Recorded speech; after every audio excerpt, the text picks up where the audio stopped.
ಕೋಗಿಲು ಗ್ರಾಮದಲ್ಲಿ ಅಕ್ರಮ ಮನೆಗಳನ್ನ ತೆರವು ಮಾಡಿದ್ದಾರೆ ಅನ್ನುವಂಥ ವಿಚಾರಕ್ಕೆ ಸಂಬಂಧಪಟ್ಟಂತೆ ದಿನಕ್ಕೊಂದು ತಿರುವು ಪಡ್ಕೊಳ್ತಾ ಇದೆ ಈ ಒತ್ತುವರಿಯ ತೆರವು ವಿಚಾರ.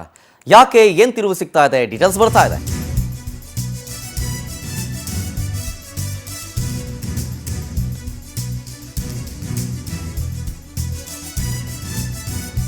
ಮನೆಗಳನ್ನ ನೆಲಸಮ ಮಾಡಿದ್ರಿಂದ ನೂರಾರು ಕುಟುಂಬಗಳೀಗ ಬೀದಿಗೆ ಬಿದ್ದಿದೆ. ಕೋಗಿಲು ಗ್ರಾಮದ ವಾಸಿಂ ಲೇಔಟ್ ನಿವಾಸಿಗಳು ಕಣ್ಣೀರಾಗ್ತಾ ಇದ್ದಾರೆ. ಏನಂತ, ನಮಗ್ ಮನೆನೂ ಬೇಡ, ಯಾವ ಸೈಟು ಕೂಡ ಬೇಡ, ನಾವು ಹೊರಗಿನವರಲ್ಲ, ಇಲ್ಲೇ ಹುಟ್ಟಿ ಬೆಳೆದಿರೋದು, ನಾವ್ಯಾರು ಬಾಂಗ್ಲಾದವರಲ್ಲ, ಪಾಕ್ನವರಲ್ಲ ಅಂತ ಆಕ್ರೋಶವನ್ನ ಹೊರ ಹಾಕ್ತಾ ಇದ್ದಾರೆ. ಇಲ್ಲೇ ಹುಟ್ಟಿದ್ದು, ಇಲ್ಲೇ ಬೆಳೆದಿದ್ದು, ಹೊರಗಿನವರಲ್ಲ, ದಯವಿಟ್ಟು ನಾವೇನು ಬಾಂಗ್ಲಾದೇಶದವರಲ್ಲ, ಪಾಕಿಸ್ತಾನದವರಲ್ಲ ಅಂತ ಆಕ್ರೋಶ ಹೊರ ಹಾಕ್ತಾ ಇದ್ದಾರೆ.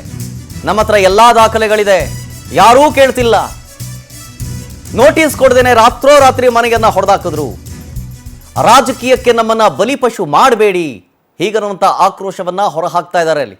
ಹಾಗಾದ್ರೆ ಅಲ್ಲಿನ ಪರಿಸ್ಥಿತಿಯ ಕುರಿತು ಜೊತೆಗೆ ಅಲ್ಲಿ ಏನೇನು ಮಾತಾಡಿದ್ರು ಅನ್ನುವಂಥ ಕುರಿತು ನಮ್ಮ ಪ್ರತಿನಿಧಿ ಮಲ್ಲಾಂಡಹಳ್ಳಿ ಶಶಿಧರ್ ಸಂತ್ರಸ್ತರ ಜೊತೆಗೆ ಮಾತನಾಡಿದ್ದಾರೆ. ಬನ್ನಿ ನೋಡೋಣ. ಅಕ್ರಮವಾಗಿ ನೆಲೆಸಿದ್ದಾರೆ ಅಂತ ಹೇಳ್ಬಿಟ್ಟು ಕೇರಳದವರು ಮತ್ತು ಬಾಂಗ್ಲಾ ನಿವಾಸಿಗಳು ವಾಸ ಆಗಿದ್ದಾರೆ ಅಂತ ಹೇಳ್ಬಿಟ್ಟು ಏನು ಒತ್ತುವರಿ ತೆರವನ್ನು ಮಾಡಿ ಮನೆಗಳನ್ನು ಡೆಮಾಲಿಷನ್ನ ಮಾಡಿದರು. ಅದಕ್ಕೆ ಸಂಬಂಧಪಟ್ಟಂತೆ CM ಸಿದ್ದರಾಮಯ್ಯನವರು ಮತ್ತು DK ಶಿವಕುಮಾರ್ ವಿರೋಧ ಪಕ್ಷದವರು ಎಲ್ಲರೂ ಕೂಡ ಸ್ಥಳಕ್ಕೆ ಬಂದಿದ್ದರು, ಅಹವಾಲನ್ನು ಕೂಡ ಸ್ವೀಕರಿಸಿದರು.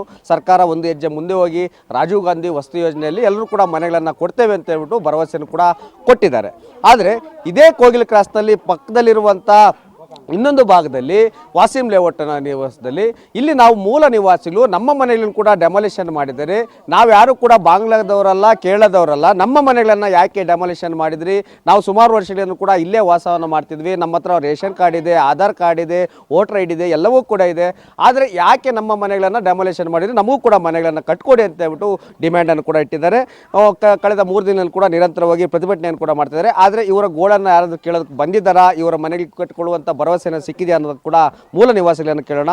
ಅಮ್ಮ, ಇಲ್ಲಿ ಏನು ಸಮಸ್ಯೆ ಆಗಿತ್ತು, ಯಾವಾಗ ಡೆಮಾಲಿಷನ್ ಮಾಡಿದ್ರು, ನೀವು ಎಷ್ಟು ವರ್ಷಗಳಿಂದ ಇಲ್ಲಿ ವಾಸ ಆಗಿದ್ರಿ?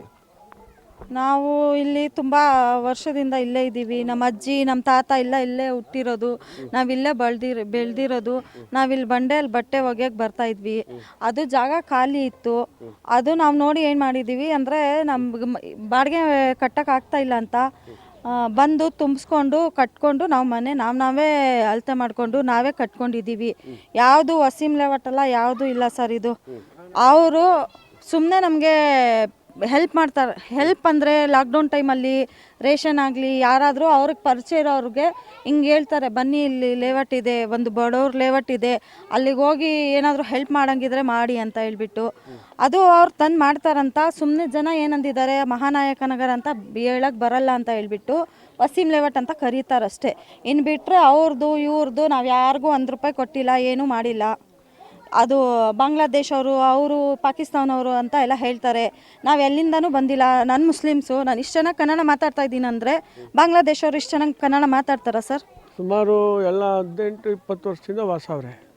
ಎಲ್ಲ ಬಡವ್ರೆ, ಕೂಲಿ ಮಾಡ್ಕೊಂಡು ಜೀವನ ಮಾಡೋಂಥವ್ರು.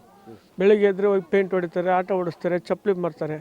ಅವ್ರವ್ರ ಕುಲ್ಕಸ್ಬಿನ ಮೇಲೆ ಕೆಲಸ ಮಾಡ್ಕೊಂಡು ಬದುಕ್ತಾವ್ರೆ.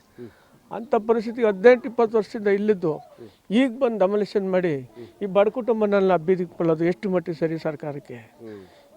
ಅದಂತ ನಾವೆಲ್ಲ ಹೋರಾಟ ಮಾಡಿ ಇದನ್ನು ನಿಲ್ಲಿಸಿದ್ದೀವಿ. ಇಲ್ಲಿಗೆ ಈಗೇನು ಮಾಡ್ತವ್ರೆ ಅಂದರೆ, ನಮ್ಮ ಜಮೀರ್ ಅಹಮದ್ ಸಾಹೇಬರು ನಿಮಗೆಲ್ಲ ಮನೆಗಳು ಕೊಡ್ತೀವಿ, ಯಾರಿಗೂ ಒಕ್ಕಲೆ ಬಿಡಿಸಲ್ಲ, ಇಲ್ಲಿ ಎಲ್ಲ ತಗ್ಗಲ್ಲಿದ್ದೀರಾ, ನಿಮ್ಮ ಮನೆ ಕಟ್ಟಿಸ್ಕೊಡ್ತೀವಿ, ನೀವು ಆರಾಮಾಗಿರಿ ಅಂತ ಭರವಸೆ ಕೊಟ್ಟವ್ರೆ. ಓಕೆ, ಯಾವುದೇ ಒಂದು ನಿವಾಸಿಗಳನ್ನು ಮನೆಗಳನ್ನು ಡೆಮಾಲಿಷನ್ನ ಮಾಡಬೇಕಾದ್ರೆ ಪೂರ್ವ ನಿಯೋಜಿತವಾಗಿ ನೋಟಿಸನ್ನು ಕೊಡಬೇಕು, ಮುನ್ಸೂಚನೆ ಕೊಟ್ಟು ನಂತರ ಅವರೆಲ್ಲ ಏನು ಮೂಲಭೂತ ಸೌಕರ್ಯಗಳು ಏನಿದಾವೆ ಅವೆಲ್ಲನೂ ಕೂಡ ತೆರವು ಮಾಡಿದ ನಂತರ ಮನೆಗಳನ್ನು ಡೆಮಾಲಿಷನ್ ಮಾಡೋದು ಒಂದು ನ್ಯಾಯಾಲಯದ ಆದೇಶ ಕೂಡ ಇದೆ.